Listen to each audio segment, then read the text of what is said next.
Assalamualaikum warahmatullahi wabarakatuh.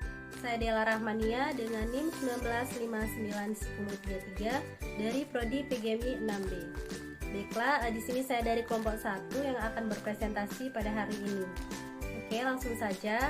Materi yang pertama yang akan dijelaskan oleh saya sendiri yaitu tentang hakikat penelitian pendidikan.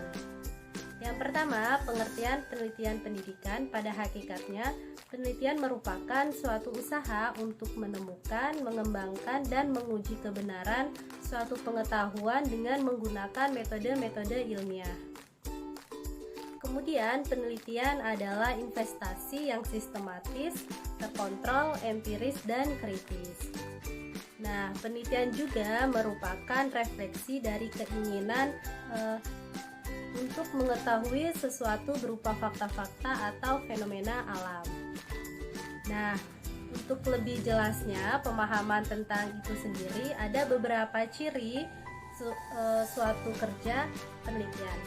Yang pertama, penelitian dirancang dan diarahkan guna untuk memecahkan suatu masalah. Yang kedua, penelitian memiliki nilai deskripsi. Yang ketiga, penelitian memerlukan instrumen dan prosedur pengumpulan data yang valid. Yang keempat, penelitian berkepentingan bukan sekedar mensintesa. Selanjutnya, yang kelima, penelitian dirancang dengan prosedur-prosedur secara teliti dan rasional. Selanjutnya, yang keenam, penelitian menuntut keahlian untuk mengetahui memadai permasalahan. Yang ketujuh, penelitian yang menggunakan hipotesis. Selanjutnya yang kedelapan, penelitian menuntut kesabaran. Dan yang terakhir, kesembilan, penelitian memerlukan pencatatan dan pelaporan dilakukan secara teliti. Baiklah, itulah materi yang dapat saya sampaikan. Lebih dan kurangnya saya mohon maaf. Kepada Allah saya mohon ampun. Saya akhiri, wabillahi taufiq wal hidayah. Wassalamualaikum warahmatullahi wabarakatuh. Assalamualaikum warahmatullahi wabarakatuh. Saya Demasati dari Prodi PGMI 6B. Baiklah, di sini saya akan melanjutkan penjelasan dari saudari Dela tadi. Nah, berdasarkan pengertian-pengertian yang telah dijelaskan oleh saudari Dela tadi, itu dapat disimpulkan bahwa penelitian pendidikan adalah cara yang digunakan untuk mendapatkan informasi yang berguna dan dapat dipertanggungjawabkan dalam upaya memahami proses kependidikan dalam lingkungan pendidikan melalui pendekatan ilmiah, baik di lingkungan pendidikan formal, informal, dan non-formal. Kemudian, ada 4 sebab yang melatar belakangi mengapa penelitian pendidikan itu perlu dilakukan. Yang pertama, yaitu kesadaran keterbatasan pemahaman, pengetahuan, dan kemampuan. Yang kedua, yaitu pemenuhan rasa ingin tahu. Yang ketiga, pemecahan masalah. Dan yang keempat, pemenuhan pengembangan diri. Kemudian, yaitu masuk ke karakteristik penelitian pendidikan. Di sini ada beberapa karakteristik penelitian pendidikan. Yang pertama, yaitu objektivitas. Penelitian pendidikan itu harus memiliki objektivitas atau objectivity, baik dalam karakteristik maupun prosedurnya. Objektivitas ini dapat dicapai melalui keterbukaan agar terhindar dari bias dan subjektivitas. Dalam prosedurnya, penelitian itu menggunakan teknik pengumpulan dan analisis data yang memungkinkan dibuat interpretasi yang dapat dipertanggungjawabkan. Objektivitas ini juga akan menunjukkan kualitas data yang dihasilkan dari prosedur yang digunakan, yang dikontrol dari bias dan subjektivitas. Nah, yang kedua, yaitu ketepatan. Penelitian juga harus memiliki tingkat ketepatan atau precision, dalam arti bahwa secara teknis pengumpulan datanya harus memiliki validitas dan reliabilitas yang memadai, serta desain penelitian, pengambilan sampel, dan teknik analisisnya itu tepat. Nah, yang ketiga yaitu verifikasi. Penelitian itu dapat diverifikasi dalam arti dikonfirmasikan, direvisi, atau diulang dengan cara yang sama atau berbeda. Yang keempat, yaitu penjelasan ringkas. Penelitian mencoba memberikan penjelasan tentang hubungan antar fenomena dan menyederhanakannya menjadi penjelasan yang ringkas. Karena tujuan akhir dari suatu penelitian itu adalah mereduksi realita yang kompleks ke dalam penjelasan yang singkat. Yang kelima, yaitu empiris. Dalam penelitian ditandai oleh sikap dan pendekatan empiris yang kuat.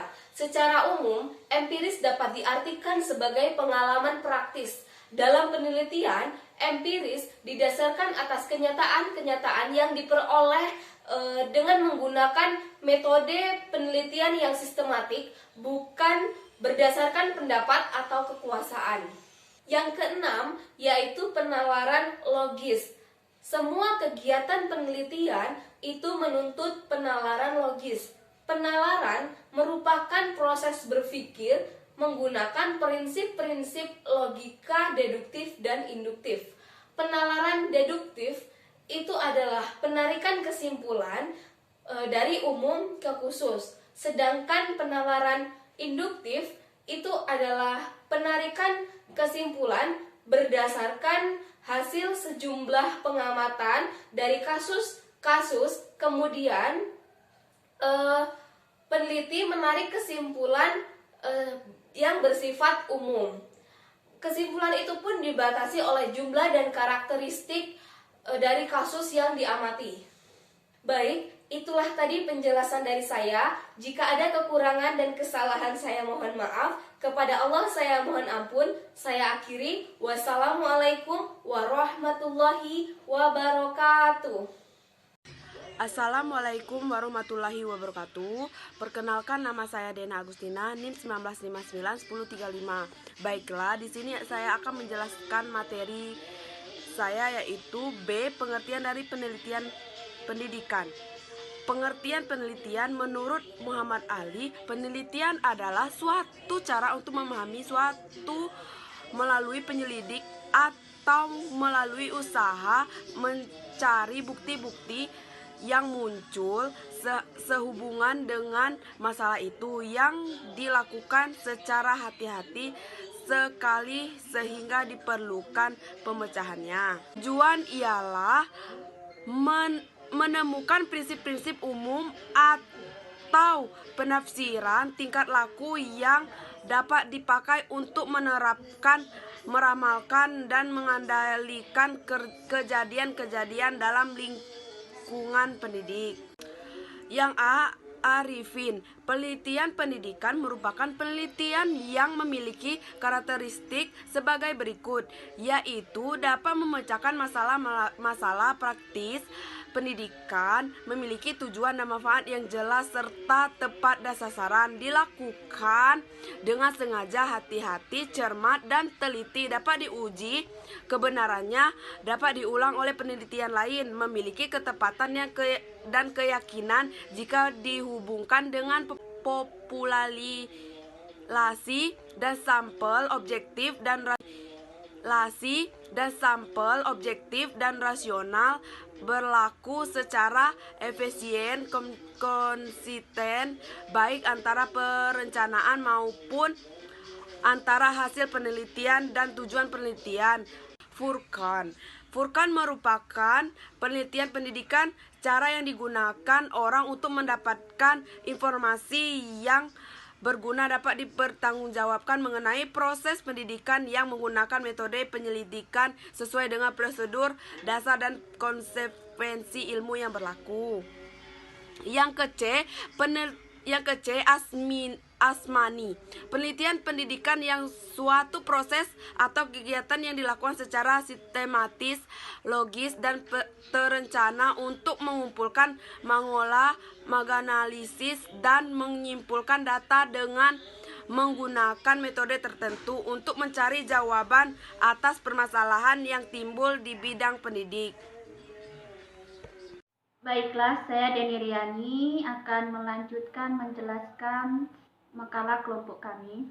Di sini saya akan menjelaskan tujuan penelitian pendidikan, yaitu ada 6. Yang pertama, meningkatkan mutu isi, masukan, proses, dan hasil pendidik dan pembelajaran di sekolah. Kedua, membantu guru dan tenaga kependidikan lainnya mengatasi masalah pembelajaran dan pendidikan di dalam dan di luar kelas. Ketiga, meningkatkan sikap profesional dan tenaga kependidikan. Yang keempat, menumbuh kembangkan budaya akademik di lingkungan sekolah sehingga tercipta sikap proaktif di dalam melakukan perbaikan mutu pendidikan dan pembelajaran secara berkelanjutan. Yang kelima, meningkatkan keterampilan pendidik dan tenaga kependidikan khususnya di sekolah dalam melakukan pembelajaran. Yang keenam, meningkatkan kerjasama profesional di antara pendidik dan tenaga kependidikan di sekolah. Assalamualaikum warahmatullahi wabarakatuh. Baiklah, saya Dera Oktariani dari Lokal PGMI 6B. Nah, di video kali ini saya dari kelompok 1 akan membahas mengenai kegunaan penelitian pendidikan. Kita melakukan penelitian pendidikan itu penting sekali bagi diri kita untuk mengetahui bagaimana penilaian, bagaimana manfaat, bahkan bagaimana kegunaan dari penelitian pendidikan ini. Nah, di video kali ini saya akan membahas mengenai kegunaan penelitian pendidikan. Yang pertama, kegunaan dari penelitian pendidikan itu adalah sebagai peta yang menggambarkan keadaan pendidikan dan melukiskan kemampuan sumber daya. Itu kemungkinan pengembangan serta hambatan yang dihadapi atau mungkin ditemukan dalam penyelenggaraan pendidikan. Nah, jadi yang pertama itu adalah sebagai peta yang menggambarkan keadaan pendidikan dan melukiskan kemampuan sumber daya. Nah, yang kedua itu adalah kegunaannya sebagai sarana diagnosis dalam mencari sebab kegagalan serta masalah yang dihadapi dalam pelaksanaan pendidikan sehingga dapat dicari upaya penanggulangannya. Nah, jadi kegunaan yang kedua itu adalah sebagai sarana diagnosis. Nah, dengan adanya kegunaan sebagai sarana diagnosis ini, kita dapat mencari sebab kegagalan atau masalah kita dari pelaksanaan pendidikan. Dan juga dengan adanya kegunaan penelitian pendidikan ini sebagai sarana diagnosis, kita juga dapat mencari upaya penanggulangan dari masalah ataupun sebab dalam pelaksanaan pendidikan untuk menyusun kebijakan dalam menyusun strategi pengembangan pendidikan. Nah, jadi dengan adanya kegunaan penelitian pendidikan ini, kita dapat menyusun kebijakan dan juga kita dapat menyusun strategi pengembangan pendidikan. Nah, yang keempat, kegunaan dari penelitian pendidikan itu adalah sebagai masukan yang memberikan gambaran tentang kemampuan dalam pembiayaan, peralatan, pembekalan, serta tenaga kerja baik secara kuantitas maupun kualitas. Nah, itu sangat berperan bagi keberhasilan dalam bidang pendidikan. Nah, keempat tadi itu merupakan kegunaan dari penelitian pendidikan. Nah, sekian pembahasan saya mengenai kegunaan penelitian pendidikan. Lebih dan kurangnya saya mohon maaf. Saya tutup. Wabillahi taufiq wal hidayah. Wassalamualaikum warahmatullahi wabarakatuh.